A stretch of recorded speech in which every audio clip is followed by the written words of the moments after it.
toujours la transition qui marche bien et qui va bien. Est-ce qu'on m'entend? Est-ce que ça marche? Oui, apparemment ça marche. Je vais mettre le micro un petit peu plus près. Si jamais monter le volume. Une petite vidéo pour parler jeux de société et critique, parce qu'il y a un mini débat là qui vient de s'ouvrir là sur les YouTube YouTube channel, et je vais en parler parce que je vous avais envie de donner mon avis. Voilà. Alors déjà en guise d'introduction, c'est plus une vidéo qui s'écoute plutôt qu'il ne se regarde, parce que j'ai pas grand chose à vous faire voir. Toujours est-il que ça parlait plus de jeux de société depuis un certain temps sur ma chaîne, ça parlait biathlon, parce que j'aime le biathlon, et que j'avais envie d'en parler, et qu'il y avait un manque au niveau du biathlon. Donc calmez-vous, calmez-vous, il y aura une chaîne dédiée au biathlon, et ça restera cette chaîne-là dédiée aux jeux de société. Voilà. Nous migrerons vers une chaîne biathlon, et j'avais pas envie de fermer cette chaîne pour en ouvrir une autre. Dans un premier temps, je voulais un peu tester. La saison de biathlon va bientôt être à sa fin, donc ça va rester une chaîne de jeux de société pendant 6-7 mois, et tout le temps en fait. Et j'ouvrirai une autre chaîne de jeux sur le biathlon. Voilà. Donc ne partez pas au courant, ne fuyez pas, on va toujours parler jeux de société ici, et surtout on va reprendre notre ligne éditoriale principale qui est de parler de ce qui se passe autour du jeu de société. Voilà. Vous n'êtes pas sans savoir que je défends depuis un certain temps l'idée que on peut très bien critiquer un jeu de société sans y avoir joué. Et là, c'est ce qui a fait débat il n'y a pas longtemps entre une chaîne que j'ai mis en avant plusieurs fois et que j'aime bien son concept. C'est la chaîne First Player. Et je vais vous expliquer pourquoi. J'aime bien parce que il y a non seulement des critiques de jeux qui sont assez courtes, en positif, en négatif, qui sont encore une fois des avis de gens avec lesquels vous pouvez partager leurs idées ou vous pouvez ne pas partager leurs idées.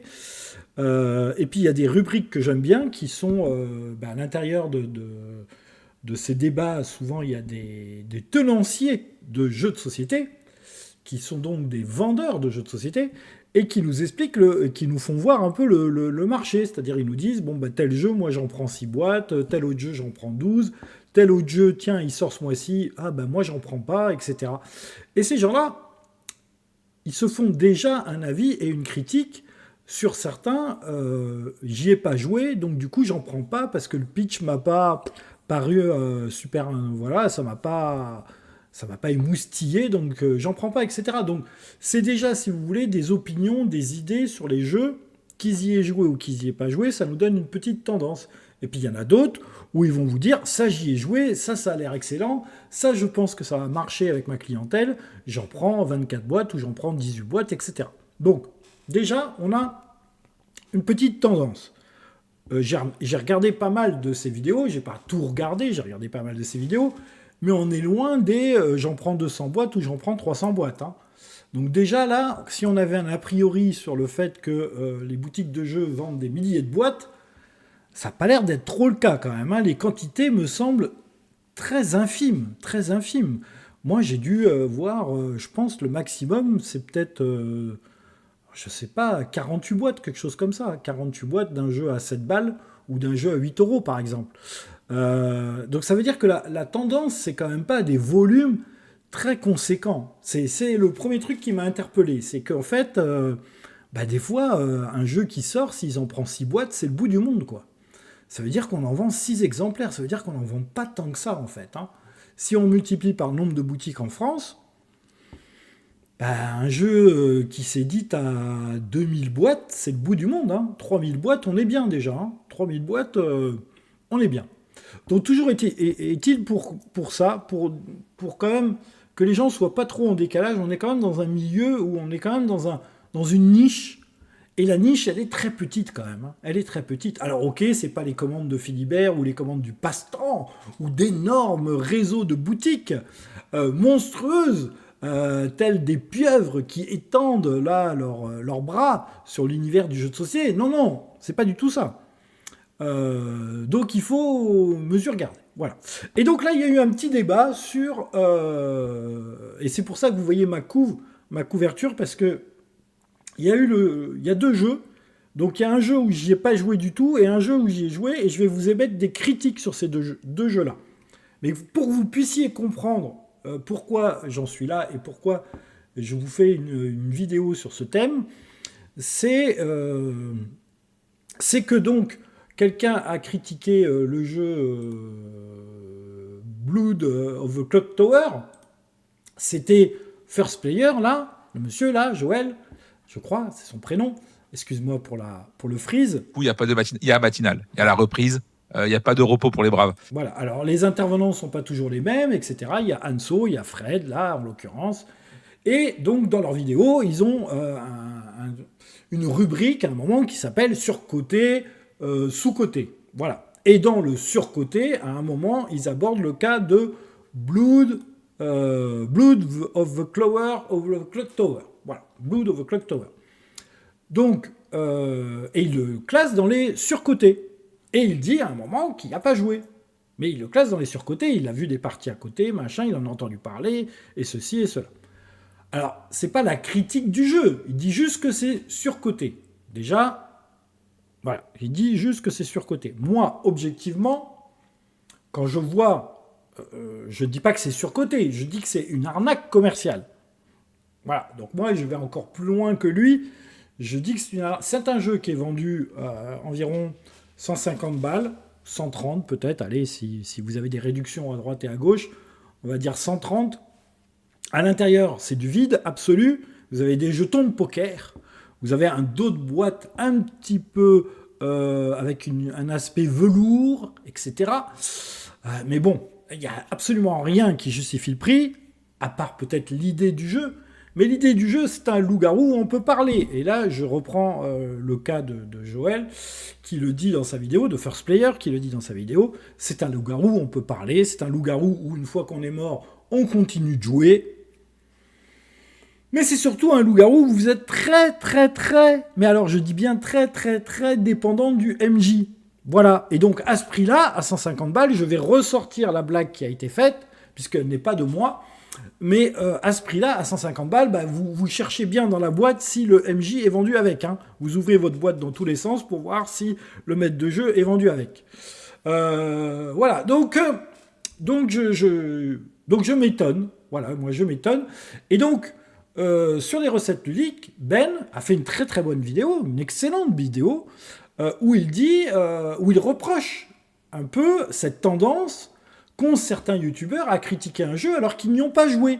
Et comme ça tombe sur Blood of the Clock Tower, et que lui fait lui-même une vidéo sur Blood of the Clock Tower, le meilleur jeu de rôle caché, ben on sent qu'il n'est pas vraiment objectif, puisque lui, il a vraiment bien aimé Blood of the Clock Tower, puisqu'il nous dit que c'est le meilleur jeu de rôle caché. Alors, je n'ai pas été voir sa vidéo, j'irai la voir, bien évidemment, puisque est-ce qu'il nous dit que c'est surcoté, survendu? Est-ce qu'il nous dit que c'est trop cher? Ça, je ne sais pas, mais je vais aller voir. Mais là, je vois quand même dans ces vidéos, Blood Cover, la version ultime du loup-garou. Donc, il a vraiment beaucoup aimé, quoi, Ben. Hein, et, voilà, donc est-ce qu'il est vraiment objectif? Ou est-ce qu'il fait cette vidéo parce que c'est une réelle tendance des youtubeurs à critiquer les jeux sans y avoir joué? Alors moi, je vais vous donner mon point de vue. Moi, par exemple, Druid's Brew, qui est en couverture de ma vignette, là, c'est un jeu de deck building qui est vendu 20 €, qui est apparemment très bien. Il y a plein de mécanismes, etc. On nous dit que c'est un jeu créé par Richard Galfielder, illustré par Isidore Atkinson et édité par Lucky Goose Game. Voilà. Et il vient venir en français dans pas longtemps. Aux alentours de 20 €, voilà, un deck building. On construit son deck, il y a des combinaisons, on fabrique des potions, il y a des filtres. Le slogan, c'est « Brasser votre destinée ». Donc ça reprend tous les clichés de brassage de bière, etc. Bon, ça a l'air intéressant. Est-ce que c'est vraiment bien? J'en sais rien. Moi, on me dit beaucoup de bien de ce jeu. Je suis assez interloqué. Voilà, je suis assez interloqué. Toujours est-il qu'apparemment, c'est très bien. Et ça va faire un tabac. Bon, on verra. Pour reprendre sur la critique des jeux de société, en fait, si vous voulez, c'est le même principe qu'une bande-annonce au cinéma. J'ai envie de vous dire, si on part du principe qu'une bande-annonce au cinéma a été réalisée par l'éditeur, qu'elle est réalisée par l'éditeur pour vous donner envie d'aller voir le film, j'ai pas vu de bande-annonce encore pour ne pas aller voir le film. Hein. J'ai toujours vu des bandes-annonces qui mettent en avant le film dont elle parle. J'ai pas vu, hein, ou alors je suis passé à côté. Et encore une fois, fait par l'éditeur du film, ou le réalisateur du film, ou la maison d'édition du film. Si on part du principe que c'est fait pour nous donner envie d'aller voir le film, on peut aussi partir du principe que c'est aussi pour ne pas avoir envie d'aller voir ce film. Donc ça veut dire qu'on peut dire « Ah ben non, ce film a l'air nul » sans avoir été voir le film. J'ai vu la bande-annonce, ça m'a vraiment pas donné envie. Bon ben, cet avis-là, on le fait tous les jours. Je n'achète pas tel produit parce que j'aime pas ça. Ou je pense ne pas aimer ça. Voilà, en fait, c'est naturel. Donc pourquoi dans les jeux de société, ça ne pourrait pas exister? Pourquoi il y aurait un certain snobisme à dire il faut en avoir fait 50 parties, ou 20 parties, ou 30 parties pour pouvoir émettre un avis sur tel jeu? Non, non, on peut très bien... En fait, le dos de la boîte peut nous donner déjà un sentiment. Est-ce que je vais y jouer? Est-ce que je vais pas y jouer? C'est comme une bande-annonce. Il me donne envie de l'acheter, il me donne envie d'y jouer, ou il me donne pas envie. Donc, alors, là où je suis d'accord avec Ben, par contre, puisque j'ai été mettre un commentaire dans sa vidéo, et que j'ai bien aimé sa vidéo, c'est qu'on doit le mentionner. On doit dire au public, c'est ce que je vous dis pour Druid Brew, là, ça a l'air très très bien, ça a l'air génial, on m'en a dit que du bien, mais j'y ai pas joué. Et pour Blood of the Clock Tower, moi je vous dis c'est une arnaque commerciale parce que ça ne justifie pas le prix. Après, est-ce que c'est bien, est-ce que c'est pas bien? C'est un loup-garou. Si vous aimez loup-garou, si vous aimez les jeux à rôle caché, ouais, ça va vous plaire. Ça va vous plaire. Et si vous avez un bon MJ, ça va vous plaire. Voilà. Ça fait quand même beaucoup de conditions. Est-ce qu'il faut l'acheter? Non, il ne faut pas l'acheter. Il ne faut pas l'acheter. Parce que vous allez amplifier le prix des jeux quand vous allez dans ce créneau-là. Donc non, il ne faut pas l'acheter. Pourquoi? Parce que s'il se vend bien et si c'est une réussite, vous allez continuer de vous faire enfler par des jeux à 150 balles, à 160 balles, qui ne se justifient en rien. Il n'y a rien qui justifie ce prix-là dans le jeu. Des jetons de poker, je suis désolé, t'avais qu'à faire des jetons en bois ou des jetons en carton. Il n'y a rien qui justifie qu'on utilise des... Parce que les jetons, ils ne servent qu'à, au début, vous tirez dans un sac votre jeton et ça sera votre rôle. Après, vous redonnez le jeton au MJ et le MJ va déplacer le jeton dans sa boîte. En plus, les jetons ne sont même pas aimantés, donc il va se balader avec sa boîte et il va bouger. Et s'il se balade un petit peu brusqué comme ça, parce qu'il faut qu'il ait la configuration de la table. Donc là, la boîte de jeu aurait été aimantée, il aurait des jetons aimantés encore, je comprends que ça fasse monter un peu le prix, mais pas 150 balles. Mais là, les jetons, ils sont même pas aimantés. Donc, il faut qu'il pose sa boîte, là, avec la disposition de la table pour savoir qui joue quoi. Voilà, alors Fifi joue un tel, Elisabeth elle joue un tel, Sophie elle joue un tel, machin truc il joue un tel. Donc il a posé comme ça ses jetons dans la boîte. S'il se balade avec sa boîte et que les jetons bougent, c'est la fin du monde. La partie elle est foutue en l'air parce qu'il ne sait plus qui est qui. Voilà, les rôles sont cachés, encore une fois. Donc il n'y a que lui qui les connaît. Et bref, les jetons ne sont pas aimantés, donc il ne peut pas se balader avec sa boîte. Donc bon, bref. Et à l'intérieur de la boîte, moi, les parties que j'en ai fait, si j'y ai joué, puisque le dilemme de cette vidéo, c'est ça, je vais critiquer deux jeux. Il y en a un auquel j'ai joué, un auquel j'ai pas joué. C'est que ça aurait pu, au niveau du matériel, j'entends, ça aurait pu être fait avec des photocopies, quoi. En fait, Blood of the Clock Tower, ça aurait pu être un print and play. Voilà, ça aurait été un print and play, ça aurait été très bien. Voilà, c'était très bien. Maintenant, si, et je le soupçonne de l'avoir acheté, Ben, Blood of the Clock Tower, comme dit First Player, une fois qu'on a acheté son jeu à 150 balles, on a envie de l'aimer. On a envie de l'aimer. Parce qu'on se dit, moi, j'ai pas dépensé 150 balles, j'ai pas été le blaireau de service qui s'est fait avoir par une arnaque commerciale. Donc, on a envie de l'aimer. On a envie de le choyer. On a envie de le défendre sur une vidéo. S'il est attaqué par un youtubeur qui n'y a pas joué. Eh oui, forcément. Donc, Ben, peut-être ce jeu t'a plu, peut-être que tu as aimé mettre 150 balles dans ce jeu, ou peut-être qu'on te l'a offert pour en parler, je ne sais pas. Je n'ai pas été voir tes vidéos, j'irai les voir, bien évidemment. Et First Player, tu as raison de dire que ce jeu est surcoté. Mais pas surcoté au niveau de son fonctionnement, surcoté au niveau du prix. Voilà. Et tu as dit que tu n'y avais pas joué. Donc, non, il n'y a pas erreur sur la marchandise du côté de First Player. Et oui, Ben a eu raison de nous alerter sur le fait que, effectivement, il paraît difficile de critiquer des jeux de société sans y avoir joué. Mais si, moi je suis d'accord avec lui, mais si tu le stipules, je veux dire dans l'introduction, c'est-à-dire je n'y ai pas joué, je vous donne mon opinion sur ce que on m'en a dit ou sur ce que j'ai ressenti comme une bande-annonce pour le cinéma.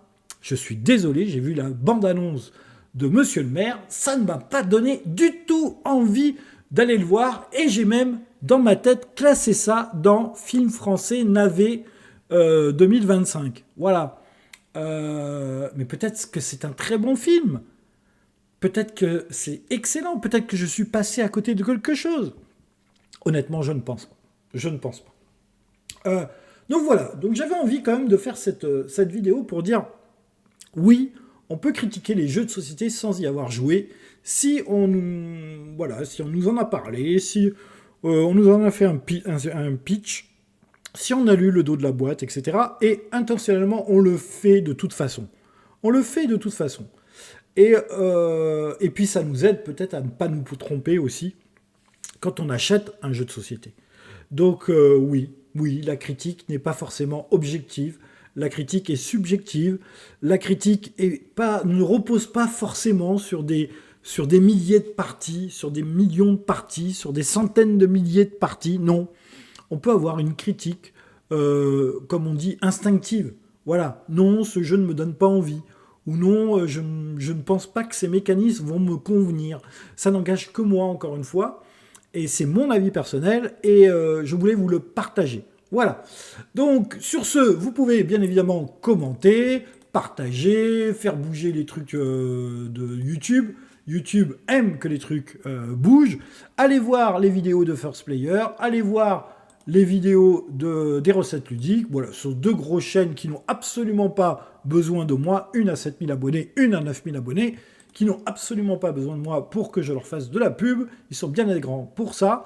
Mais moi, ça ne me gêne absolument pas de parler des petits copains. Voilà.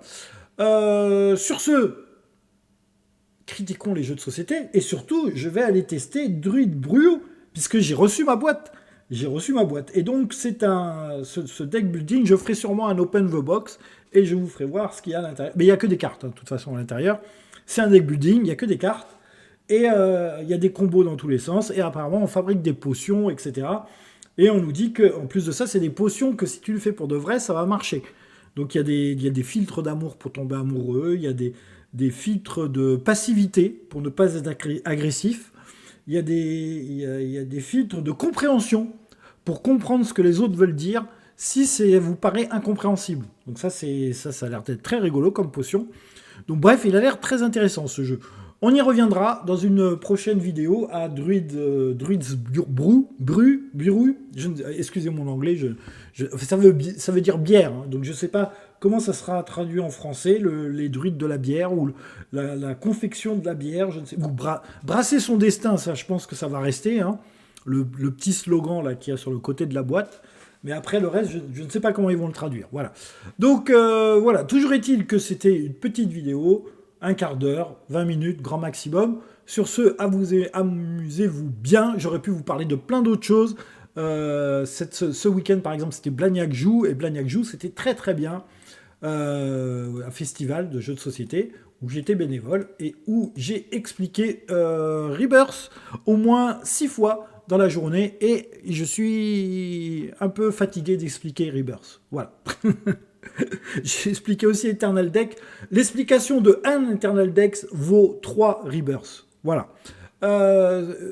Amusez-vous bien, jouez à vos jeux de société. N'oubliez pas de commenter, de partager, de faire toute la mayonnaise que YouTube aime bien. Et sur ce, on se dit à très bientôt sur la chaîne de Ficas. Allez, bye bye tout le monde, à la prochaine.